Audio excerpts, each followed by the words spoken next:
Hi guys, another clause is assignment clause.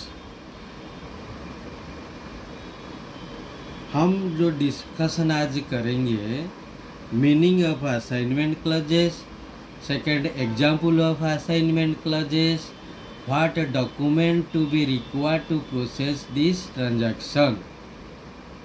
ये तीनों चीज़ मैं एक्सप्लेन करूँगा, आपको मीनिंग बताऊँगा, एग्जाम्पल दूँगा और डॉक्यूमेंट क्या चाहिए असाइनमेंट क्लॉज के अंदर, वो चीज़ मैं एक्सप्लेन करूँगा। आइए देखते हैं meaning of assignment clauses. The original beneficiary transfer of rights और obligation to the third party. पहला पॉइंट क्या बता रहा है ना, the original beneficiary transfer of rights और obligation to the third party. Second, the original beneficiary give intimation to the bank in prior the expiry date of bank guarantee for third party payment instructions। क्या बोल रहा है ये? The original beneficiary give intimation to the bank in prior the expiry date of bank guarantee for third party payment instruction। The third party name may or may not be mentioned in bank guarantee text। Third party name may or may not be mentioned in bank guarantee text। ये meaning में ये बोल रहा है, तीनों point को मैंने explain किया है। पहले उस original beneficiary transfer of rights और obligation to the third party. Original beneficiary ने उसका राइट और ओब्लिगेशन किसी थर्ड पार्टी को ट्रांसफ़र कर रहा है। ये राइट और ओब्लिगेशन का meaning here in this case meaning क्या है? Unconditional claim payment. जो ओरिजिनल बेनिफिशियरी ने जो अनकंडीशनल क्लेम रेज करेगा, उसके अगेंस्ट में जो पेमेंट होगा किसी थर्ड पार्टी को वो पेमेंट करेगा, इसलिए राइट और ओब्लिगेशन टू बी ट्रांसफर।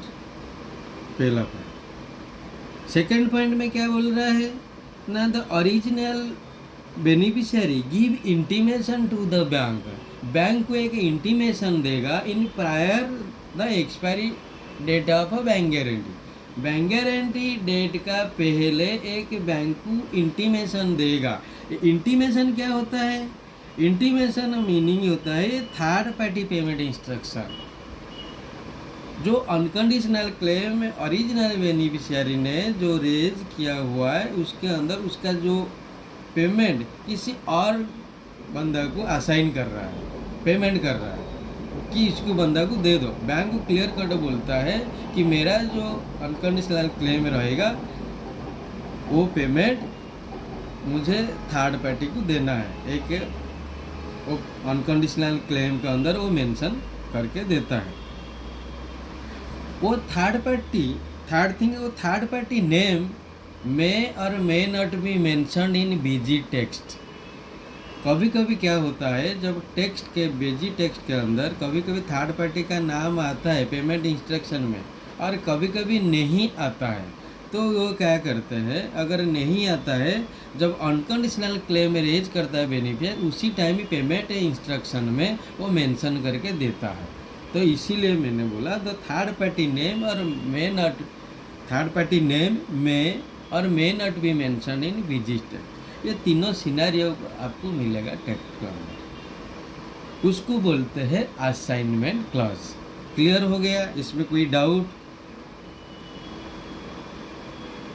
अभी मैं एग्जाम्पल देता हूँ ये कैसे वर्क करता है गारंटी के अंदर। ओनली असाइनमेंट का ओनली पेमेंट का रिगार्डिंग बोला, पेमेंट का थर्ड पार्टी को जाएगा, वही है उसका मेन पर्पस। अभी हम एग्जाम्पल देंगे कैसे। ये है आईबी बैंक বা इशुइंग बैंक।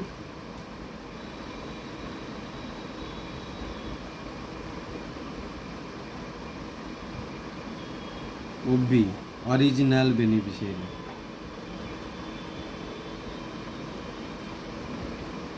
ये टीबी, टीबी मतलब थर्ड पार्टी बेनिफिशियरी। क्लियर? अभी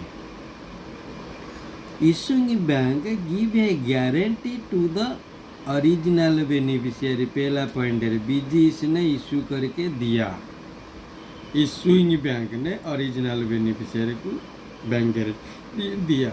इसमें बीजी वैल्यू क्या था 15 के, बीजी एक्सपायरी क्या था 1 जनवरी 2026, इशू डेट क्या था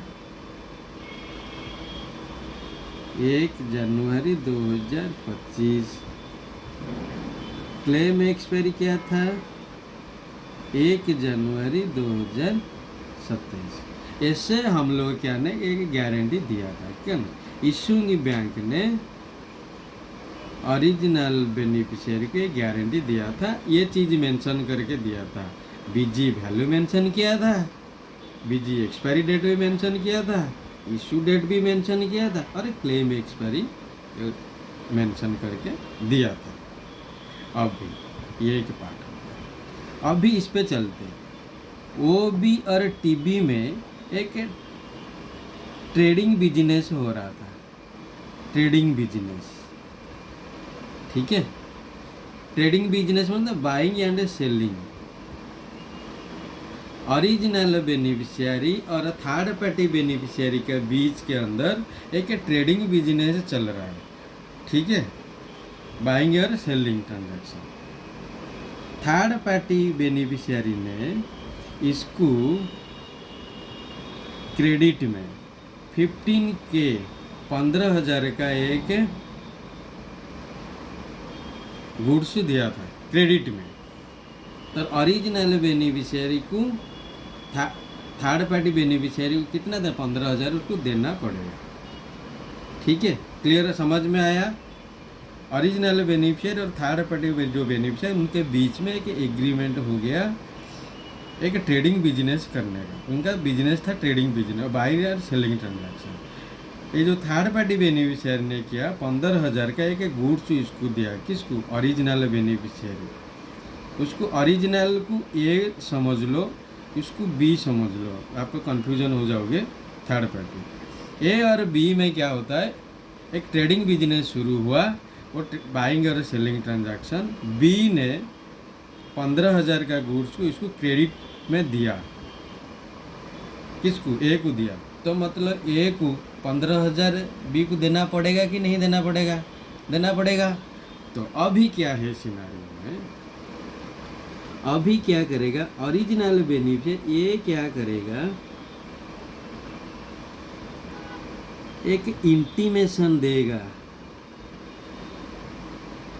इंटीमेशन किसको देगा, बैंक को देगा, इश्यूइंग बैंक को देगा, कब देगा, बिफोर एक्सपायरी, एक्सपायरी डेट से पहले एक इंस्ट्रक्शन देगा, इंस्ट्रक्शन दिया थर्ड पार्टी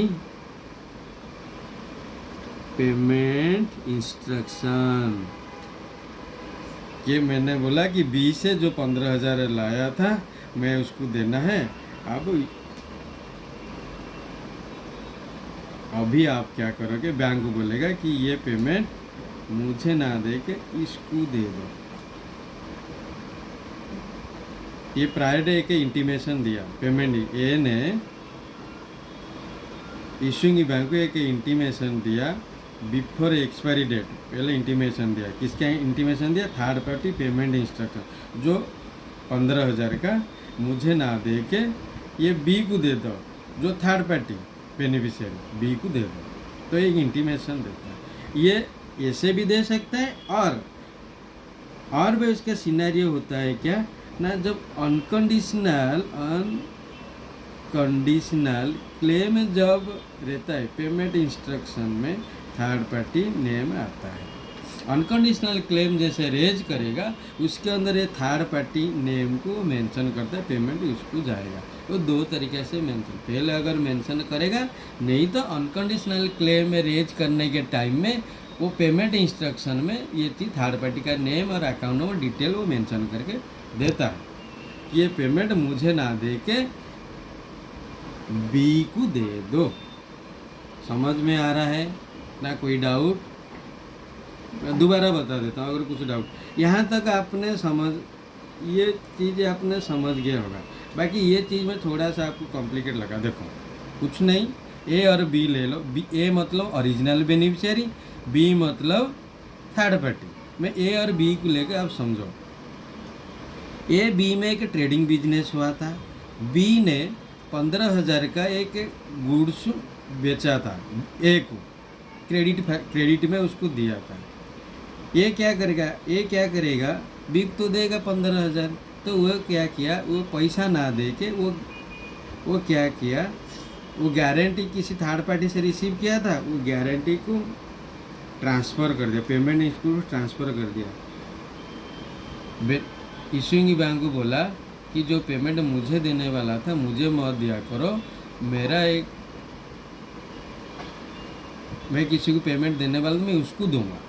बैंक को बोल दिया payment raise to third party, तो बी को पेमेंट कर दो। इंटीमेशन में ये लिखेगा कि मेरा जो अनकंडीशनल क्लेम जो मैं भेज रहा हूँ उसका जो पेमेंट मुझे बी को दे दो, ऐसे करके वो बोलेगा बैंक को। बैंक क्या करेगा, वो बी को दे देगा।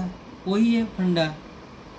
ओनली पेमेंट जो अनकंडीशनल वही ट्रांसफ़र होगा। क्लियर कट हो गया? अभी क्लियर? अभी चलते हैं डॉक्यूमेंट क्या क्या चाहिए।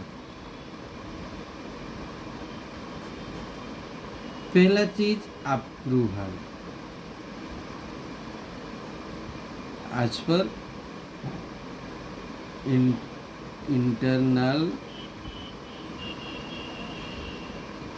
गाइडलाइन ऑफ द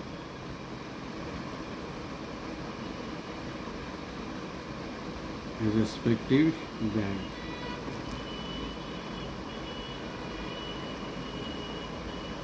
दूसरा अंडरटेकिंग।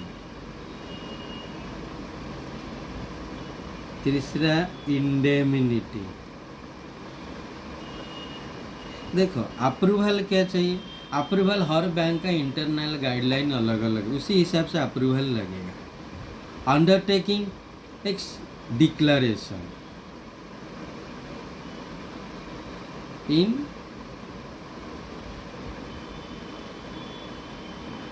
Specific clauses. डिक्लेरेशन होता है कि डिक्लेरेशन एक वर्बल कम्युनिकेशन। एसी क्लॉज का कोई भी पेमेंट वगैरह आएगा, आई विल पे। एक वर्बल कम्युनिकेशन में एक अंडरटेकिंग हम लेते हैं कस्टमर से। ये कौन देगा? कस्टमर ही देगा। क्लियर?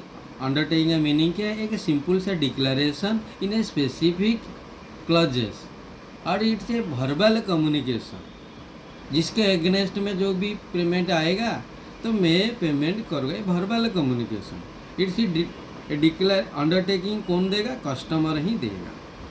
इंडेमिनिटी, इंडेमिनिटी क्या होता है? लॉस और डैमेज इन स्पेसिफिक क्लॉज। ये जो क्लॉज के अंदर जो भी लॉस और डैमेज करेगा आई विल पे, कस्टमर वैसे बोल के देगा, बट ये ऑथेंटिकेटेड है और लीगली। इंडेमिनिटी 500 के स्टाम्प पेपर में ये स्पेसिफिक क्लॉज डाल के हम देते हैं। अगर कोई इसका कुछ लॉस की डैमेज होगा फ्यूचर में तो I will pay on that money. It is authenticated, but इसमें verbal communication it is authenticated. वही फर्क है इंडेमिनिटी और अंडरटेकिंग में। डिक्लेरेशन बोथ देंगे, डिक्लेरेशन लिया जाए कस्टमर से अंडरटेकिंग में लोगे, इंडेमिनिटी लोगे। इंडेमिनिटी विद स्टाम्प पेपर में लोगे, बट ये एक सिंपल सा लेटर हेड में अंडरटेकिंग देगा। अगर इसके अगेंस्ट में कोई लॉस और पेमेंट आएगा मैं पेमेंट करूँगा डिक्लेरेशन में। बट इंडिया में पूरा ऑथेंटिकेट है, पूरा लीगलाइज्ड हो गया वो डॉक्यूमेंट, उसको बोलते हैं। ये होता है असाइनमेंट क्लॉज। क्लियर एग्जाम्पल में समझ में आ गया? आई होप आप लोग को समझ में आया होगा। मेरे जो एक्सप्लेन कैसा लगा। मेरा एक चैनल है bank guarantee master clips Prabhas Nayak के नाम में, एक बार सर्च कीजिए। अगर वीडियो अच्छा लगेगा तो लाइक और सब्सक्राइब करना। Okay, thank you.